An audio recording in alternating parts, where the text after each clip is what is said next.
Pregnancy में ये कुछ सिम्टम जैसे कि फटीग, ब्रीथलेसनेस, हाथ पैरों में टिंगलिंग होना, फोकस नहीं हो पाना, मेमोरी के इश्यूज होना, बैलेंस में ट्रबलिंग और हाथ की हथेली और पैर के तलवों में जलन होना, ये सारी प्रॉब्लम्स कुछ इशारा करती हैं सीरियस इश्यूज के लिए और इससे आपको ही नहीं आपके बच्चे में भी प्रॉब्लम हो सकती है। Hello, welcome again to YouTube Mom Channel. YouTube Mom Channel is dedicated to all lovely mothers who are expecting. India एक वेजिटेरियन कंट्री है, यहाँ पर वेजिटेरियन डाइट ज्यादा फॉलो की जाती है क्योंकि शाक सब्जियां अनाज प्रचुर मात्रा में उपलब्ध होता है। हर दिन आप मंडी में देखें, सब्जी मंडी लगती है हफ्ते में 2 बार या लगभग रोज, तो मार्केट से फ्रेश सब्जियां आप लेकर आते हो, तो जो चीज प्रचुर होती है उस प्रदेश में वही खाई जाती है।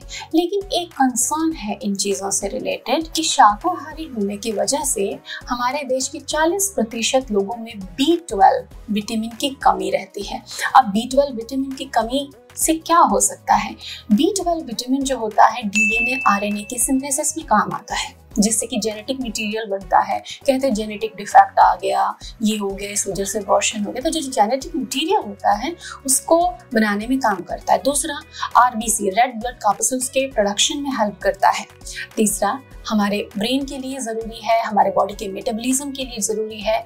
और बी ग्रुप के सारे विटामिन को अगर कंबाइन कर दे तो उनको बी कॉम्प्लेक्स विटामिन कहा जाता है। लेकिन आज मैं बात कर रही हूँ विटामिन B12 की, जो कि एक बहुत ही इंपॉर्टेंट विटामिन, जिसकी वजह से रात को पैर के तलवे में जलन होती है, हथेलियों में जलन होती है, फोकस नहीं हो पाता है, दिमाग काम नहीं कर रहा है, भूलने की आदत हो जाती है, सारी प्रॉब्लम्स उसकी वजह से होती हैं। हाथ पैरों में बार बार आप बैठते हैं, थोड़े देर में झुंझुनाहट होने लग जाती है, तो ये सारी प्रॉब्लम होती है और ये सीरियस है।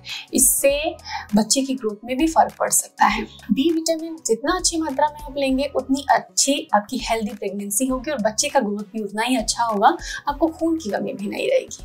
सो आगे सीखते हैं। प्रेगनेंसी के शुरुआती 3 महीने में अगर बी विटामिन की डेफिशिएंसी होती है, B9 जो विटामिन होता है उसको हम फॉलिक एसिड कहते हैं, तो उससे क्या होता है, स्पाइनल कॉर्ड में प्रॉब्लम आती है, बच्चे में जन्मजात शारीरिक विकृतियां आती हैं। तो आप समझ गए होंगे कि बी विटामिन कितना ज्यादा जरूरी है। तो बी विटामिन कैसे लें? कुछ लोग इंजेक्शन लेते होंगे, कुछ लोग टैबलेट्स लेते होंगे, लेकिन जब तक आप डाइट ठीक नहीं कर लेते हो, टैबलेट या इंजेक्शन शॉर्ट टर्म का सोल्यूशन होता है, लॉन्ग टर्म सोल्यूशन नहीं होता।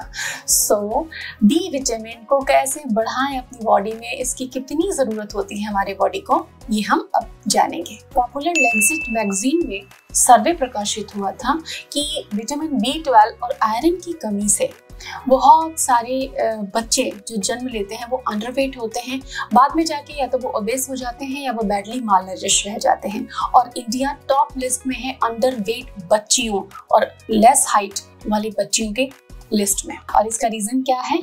Poor intake of B vitamin and iron. B12 और आयरन की डेफिशिएंसी से अर्ली स्टेज में मिसकैरेज का भी खतरा रहता है और साथ ही अंडरवेट बच्चे को भी आप जन्म दे सकती हैं। तो इन सभी को आप सिंपल अवॉइड कर सकते हो, सारी प्रॉब्लम को एक झटके में आप खत्म कर सकते हो। क्या सबसे ज्यादा जो स्टडी और सर्वे में सामने आया कि फूड हैबिट्स जो हैं वो खराब हैं, ऐसा नहीं है कि कमी है, क्योंकि बी विटामिन B12 सिंपली दूध के सारे प्रोडक्ट्स में है। आप दूध, दही, छाछ, पनीर, चीज खाएं, इनमें है। फिश खाएं, कोस्टल एरिया में फिश अवेलेबल है, चिकन खाएं, एग्स खाएं, इनमें प्रचुर मात्रा में बी विटामिन होता है, दालों में भी होता है। लेकिन जो हमारी फूड हैबिट्स हैं वो बहुत ही ज्यादा खराब है, इस वजह से ये कमी देखी जा रही है कि एक तो हम चाय को हटाएं अपने खाने के आसपास से, यानी कि जब आपने खाना खाया उससे कम से कम 2 घंटा पहले और उससे 2 घंटा बाद आपको चाय नहीं पीना है, ये प्रॉब्लमेटिक है। दूसरा, फूड कॉम्बिनेशन सही खाने हैं, दालें रोज खानी है। स्वादिष्ट बनाने के चक्कर में फूड को आप बहुत ज्यादा हाई हीट पे कुक करते हैं, डीप फ्राई करते हैं, इससे बहुत सारे विटामिन नष्ट हो जाते हैं। सब्जियों को काटने के बाद ना धोएं, क्योंकि बी विटामिन पानी में घुलनशील होता है, वो पानी से धोया तो सारा विटामिन निकल गया। सब्जियों को पहले अच्छे से धोएं, फिर छीलें या काटें। छीलने काटने के बाद सब्जियों को ना धोएं। कुकिंग का तरीका भी मायने रखता है। जब आप कुकर में सीटी लगाते हैं तो पानी में घुलनशील विटामिन कुकर की सीटी के साथ, वेपर के साथ भी बाहर आ जाता है, तो इस चीज का ध्यान रखें।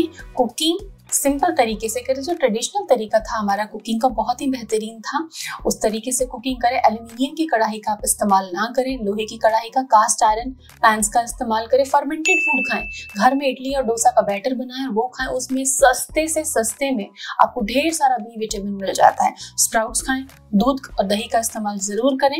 इन तरीकों से आप बी विटामिन प्रचुर मात्रा में ले सकती हैं। लेकिन प्रेगनेंसी में कोई रिस्क नहीं लेता, तो जैसे ही आप प्रेग्नेंट होती हो, टेस्ट कराती हो जाके डॉक्टर के पास, आपको B vitamin, folic acid, iron की टैबलेट दी जाती है, ताकि बच्चे के शुरू के 3 महीने जो ग्रोथ होनी है, जो डिफेक्ट्स के चांसेस है, वो खत्म हो जाए। तो टैबलेट जरूर खाएं जो आपके डॉक्टर ने दी है, और डाइट को भी बहुत ही अच्छा रखें जिससे कि बी विटामिन प्रचुर मात्रा में मिले, आप एनीमिक ना हो, सारे रिस्क एकदम खत्म हो जाएंगे। कैसा लगा ये वीडियो कमेंट में बताएं। पसंद आया तो चैनल जरूर सब्सक्राइब करें।